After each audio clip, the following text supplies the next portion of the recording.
My followers, lovers of freedom across the world, wherever you are watching from, I appreciate you for being on this platform and listening, joining us on all our programs. I want to share this very information from you. When we say Nigerian government is not serious, it is not a joke. Now you are going to see the evidence of the unseriousness of Nigerian government, even in the midst of the $9 million they are paying. They are not making any efforts to protect the people. They are focused on lobby war against the Biafran people, against those that sincerely want their freedom. I want you to watch this revelation in their own conventional media. As it happen, we go to show them to you. Watch from the beginning to the end. You will be glad you did. Let us watch and hear what they had to say. Yes, and good morning to everyone out there. Thank you all for starting your day with us. We begin what's trending with a flood of reactions on social media to new reports that 20 people are now in captivity after the notorious terrorist Bello Turji attacked the Gajit community in the Sabon Birni local government area of Sokoto State. Now, here's what we know. The kidnapping took place on Tuesday, with both men and women abducted, and 2 people were injured. It comes as Turji, as you see on your screen, has indicated his plans to fully control parts of eastern Sokoto State, which has led to the mass displacement of residents and families, as seen in this video you see, that has been trending all week. I'll take some quick reactions to people. One person says, nah, what is all this? And why do we even have executives? How can a bandit be this loud and bold, yet nothing has been done? The more you look at the ongoing scenes in Nigeria, the more you question your sanity. Joseph says, is there no police in northern Nigeria? Why are these terrorists moving from town to town without being challenged, but police mount checkpoints in southern Nigeria to extort motorists? Meanwhile, disturbing new pictures are circulating on social media that show the release of 17 people of different ages, all abducted from the evangelical church Winning All in Ayetoro Kiri of Kogi State. Now, according to the National Public Secretary of the Communities Development Association, 3 people were released on Monday, with an additional 14 released on Tuesday. And as you can see in these new pictures, it's mostly elderly people, young kids who had been in captivity since the 14th of December, when 30 of them were kidnapped during a service. Now, according to the association, this was very much a community effort that led to bringing these people back safely, saying that they worked with families of the people who were abducted, community leaders. And a lot of the people are saying, why is there such a vacuum when it comes to security and police presence in these states? Where is everyone? Rufai, I'll start with you. And that's exactly what we are saying. I would rather we are bringing people back home, releasing people, showing that the government cares, rather than spend that money, billions, on lobbying. Okay, look at it now. Part of the terms and conditions, please, Vimba, read in that lobbying contract for us, please. I just want you to read one part. I've got it up. To be able to talk about the things we are doing to safeguard the Christian communities in it. Does this story show that we are safeguarding the Christian community? People, Christians, were abducted in a church since 14th of December. They had to do community effort to bring them back. No government. And it's not only them. These ones, they will have paid some ransom. So with a story like this, very good. Through as in communicating his action to protect Nigerian Christian communities, maintaining U.S. support in countering jihadist group and other disabilities. Does this communicate action that you are protecting Christian communities, where it is the Christian communities that had to look for a way to be able to get their people out? See the way they were dehumanized. Let me talk about a case. Reverend Archie was killed just because of his faith. We've been making an agenda for his wife that has been in captivity since Reverend Archie was killed weeks ago. I've been advocating for Reverend Archie's killing when I was on holidays in England. I came back to this country on the 3rd of December. So before then, Reverend Archie's wife had been in captivity. I don't know if they have released Reverend Archie's wife, only if they will release her tomorrow. No government.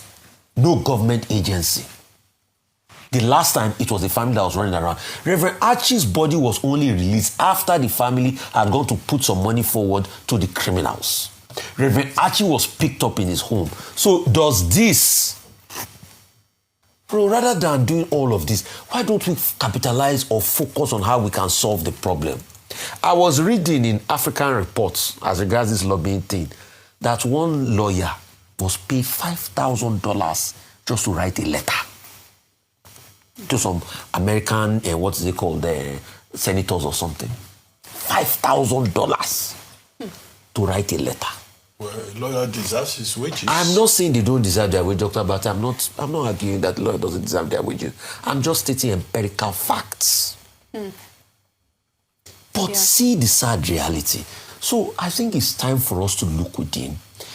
As we speak today, I don't even know, maybe if the government, let's even set up a website, a glossary of all of those and index that have been kidnapped, so that we even know the cases that are currently on, the cases that we are pursuing, because I know it can even be overwhelming that they've even lost track of most of these cases. The cases that have been opened up, what's the coordinated effort? See this woman, see what she has been through. Her face tells the story of Nigeria. When we say Nigeria happened now, the data boys and those under PRU establishment, they will come and tell you that you are stupid, you are mad, that you hate Nigeria. The emergency lovers of Nigeria will come. Yeah. So maybe if we can even set up the website, have a glossary, a reporting website that we can all harmonize, so that we know the cases that we are even tracking. And please, for what it's worth, ensure that Reverend Archie's wife gets out there. Absolutely, solutions. Okay, the whole issue is about the worsening state of insecurity in Nigeria and the impunity of non-state actors. Bello Tuji Kachala, those are his full names, known for short as Bello Tuji, is considered the most notorious, terrorist bandit in the northwestern part of Nigeria. Now, before this latest attack in that local government in Sokoto, it was reported to have given the people in that area 24 hours notice to leave their homes. And I think there were videos of persons actually running away. And then this latest attack, he taking control of the place, injuring people, abducting more than 20 residents in that community in Sokoto East. Now, this Bello Tuji first came to fame, I think, in 2022, when in one particular incident, he was reported to have killed over 200 persons, he and his gang. Now, do you know the irony? The irony is that at a point, this same Bello Tuji, whether he was granted interview or whatever, was reported to have been given healers vehicles by a sitting governor in Nigeria. So this romance between authority figures and bandits and terrorists who should be arrested and brought to book is part of the problem. Now, I think in that same northwestern axis of Nigeria, whether it was Bello Tuji or somebody, there was an arrangement to even give him a chieftaincy title by a community. So you see, the impunity of non-state actors emboldens them, and the connivance of the state or state figures encourages these non-state actors to continue in this regard. It's not as if the authorities do not know who he is. It's not as if they don't know where he operates. So it speaks beyond insecurity to the failure of the state to apprehend these criminal elements. Absolutely. And it's the same thing with the Ekwa Church in Kogi State, right? In a community in Kogi State. Now, over 30 persons were abducted on December 14. Now, on January 1, we were told that 4 persons were released. By January 13, 4 persons were released because 3 were reported to have died. They gave them 3 corpses, released 4. On January 13, they released 14 more persons. Now, on January 14, they released another set of 6. Now they've released total 24 persons. We're told that 17 persons are still in custody. And all of this as a result of the effort of the Community Development Association and the families.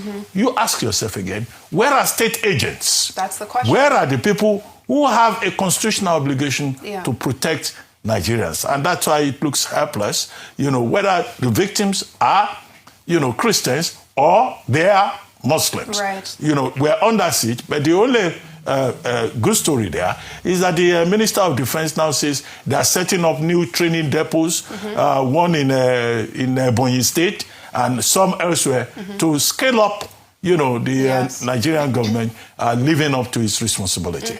We will comment on it when we see the results. And we will say, well, the state authorities have woken up and they are no longer jollofing and pepper souping with bandits and terrorists. Yes, such key points. Residents should not have to fend for themselves.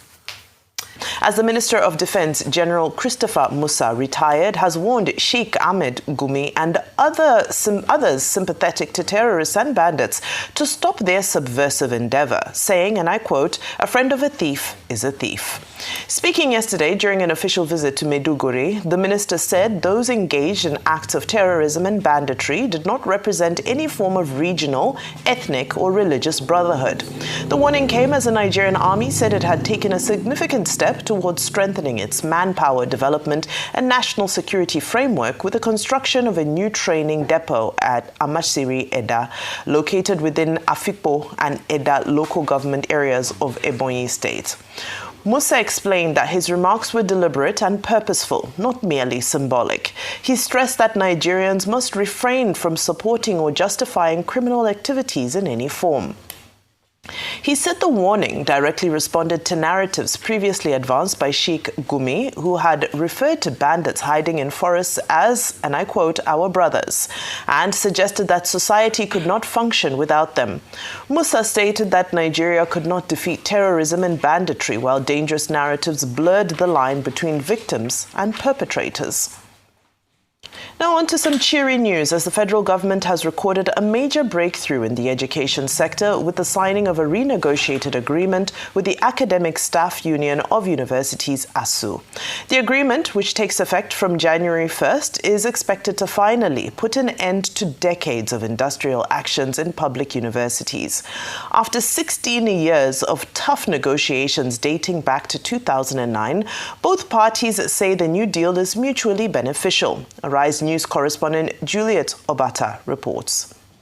After 16 years of prolonged negotiations, deadlocks and repeated strikes, the federal government and the Academic Staff Union of Universities have finally reached a consensus with the signing of the 2025 renegotiated agreement. The original 2009 federal government ASU agreement was due for review in 2012, but the process dragged on for years without resolution. A fresh renegotiation process was initiated in 2017 to review the 2009 agreement and address the growing challenges facing Nigeria's university system.